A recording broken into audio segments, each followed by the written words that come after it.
Leader, you'll see him out a lot to set that up. Out to the point, Egan couldn't get around. He's hauled down. 2 Bombers hauled down the ice. It's a 3-on-1. Anton in, gives it to Bruce. Bruce, what a move, and he scores. What a move by Will Bruce, and he gets his second of the game.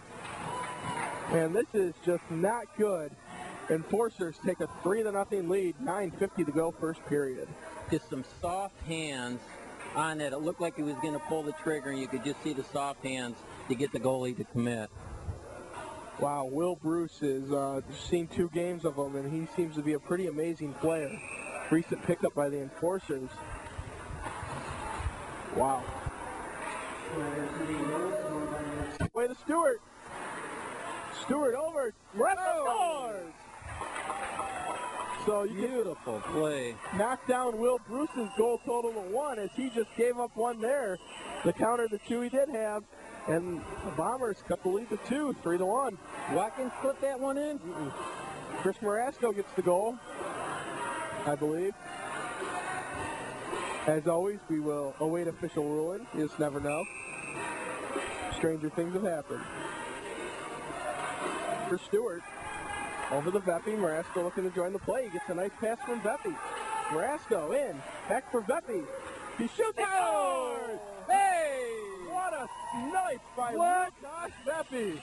A rocket. The first one I've been waiting all season on that kid, Lucas Veppy. That had to be one of the NHL shots of the season in this league. Wow, Veppy just with the snipe shot sends it over Nieder. And that was a great play from Marasco, taking the pass in front of his own net, having a give and go all the way down the ice with Veppy, and they put it in the net. And that's a very important goal there for Veppy and the Bombers, his 17th of the season. Couldn't quite get there. Oh, Felak with a big hit. And here they go, Felak and Ouellette. They need to break that up. They're on the ice. Yep. They need to get in there and break that up. Even the players know it. Gloves are barely off. This is 2 games in a row after seeing here in Brownstown the officiating. The kids can get hurt. When the play hits the ice, it's over. See what they get, 5s or 2s here. Both of his gloves were off, so maybe he'll be getting an extra 2. I guess we'll have to see. Jakubowski gets it into Stewart, 1-on-1 with Swarthout. Stewart will just circle back. Nice play there. Marasco shooting, block. Gets it back. He circles as well.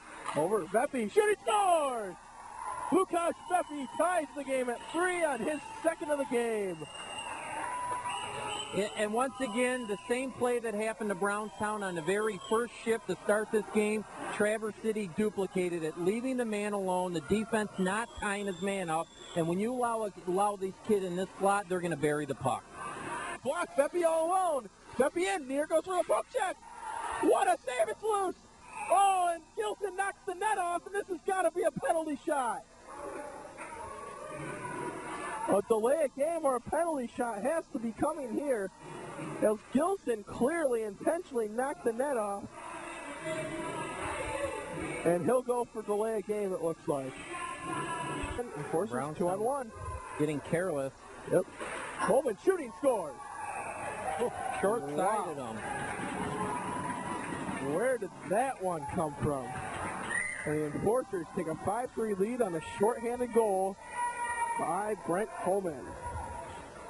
The 5-on-3 advantage, you don't want to send it up. You have a lot of time. You'd rather break it out as a unit and go down the ice to set up. Good point.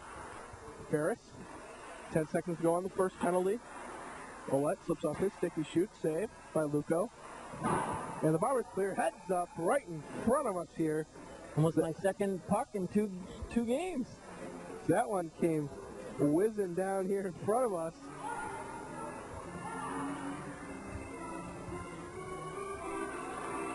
Right here into the crowd at the ice box.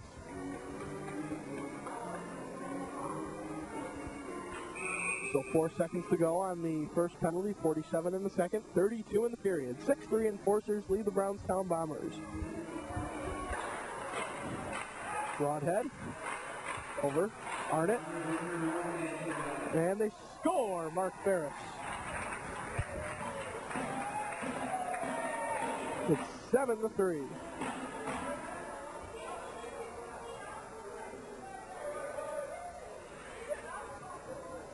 So Luco couldn't quite get across the crease in time. And the Enforcers cash in another goal, this one on the power play. So the Enforcers doing it all here tonight. 2 power play goals and a shorty. And Ferris continues his top play, as all the top Enforcers have recently.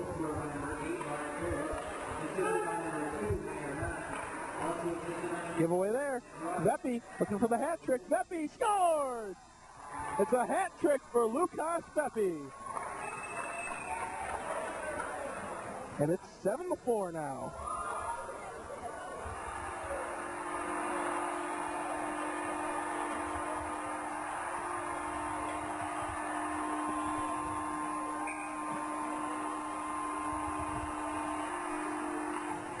Ooh, tries to gain some speed. He's being held up. Just past Swartz out. Up front, Watkins, it's loose. They score! Dismuke!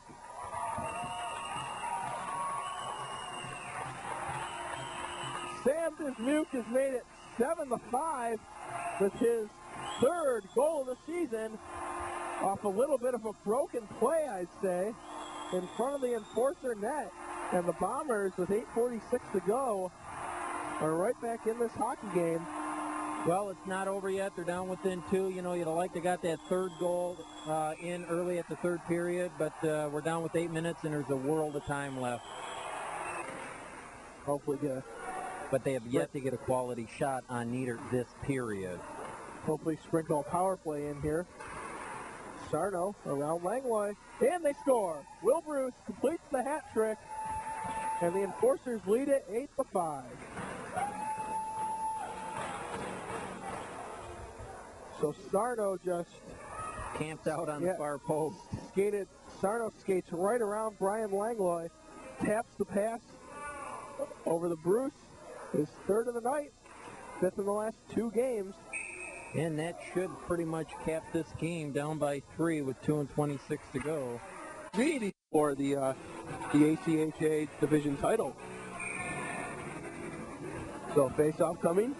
Deep inside the Lightning zone. Felak in there against Jason McCrimmon for the Lightning. Here they go. Felak and McCrimmon right off the bat. I was just going to say, I wonder what in the heck Big Daddy is doing centering. McCrimmon with the height advantage here.